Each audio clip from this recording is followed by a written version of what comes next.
ಐತಿಹಾಸಿಕ ನಗರ ತಾಳಿಕೋಟೆಯಲ್ಲಿ ಆಗಬೇಕಾಗಿರುವ ಪ್ರಜಾಸೌಧವು ತಾಳಿಕೋಟೆ ಪಟ್ಟಣದಿಂದ 3-4 ಕಿಲೋಮೀಟರ್ ದೂರದಲ್ಲಿರುವ ಮೈಲೇಶ್ವರ ಗ್ರಾಮದಲ್ಲಿ ಆಗುತ್ತಿರುವುದನ್ನು ಖಂಡಿಸಿ ತಾಳಿಕೋಟೆ ತಾಲೂಕು ಹೋರಾಟ ಸಮಿತಿ ವತಿಯಿಂದ 34ನೇ ದಿನಕ್ಕೆ ಧರಣಿ ಸತ್ಯಾಗ್ರಹ ನಡೆದಿದೆ. ಇದರ ಮಧ್ಯೆ ರಾಜ್ಯದ ಮುಖ್ಯಮಂತ್ರಿಗಳಾದ ಸನ್ಮಾನ್ಯ ಶ್ರೀ ಸಿದ್ದರಾಮಯ್ಯನವರು ಆಲ್ಮಟ್ಟಿಗೆ ಆಗಮಿಸಿದಾಗ ತಾಳಿಕೋಟೆ ತಾಲೂಕು ಹೋರಾಟ ಸಮಿತಿ ವತಿಯಿಂದ ತಾಳಿಕೋಟೆಯಲ್ಲಿ ಆಗಬೇಕಿರುವ ಪ್ರಜಾಸೌಧವು ಮೈಲೇಶ್ವರ ಗ್ರಾಮದಲ್ಲಿ ಆಗುತ್ತಿರುವುದನ್ನು ಖಂಡಿಸಿ ತಾಳಿಕೋಟೆಯ ಮಧ್ಯಭಾಗದಲ್ಲಿಯೇ ಪ್ರಜಾಸೌಧ ನಿರ್ಮಾಣವಾಗಬೇಕೆಂದು ಮನವಿ ಸಲ್ಲಿಸಿದರು.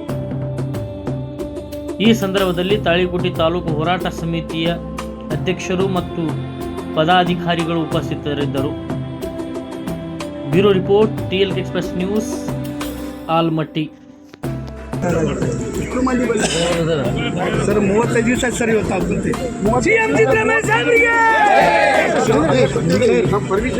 ಇವತ್ತು 35 ದಿವಸ ಸರ್ ಏನೋ ಮಾತಾಡೋದು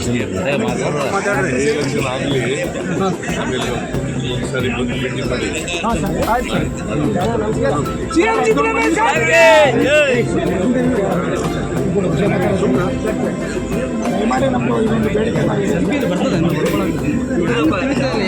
ಯಾರು ಮಾತಾಡ್ರು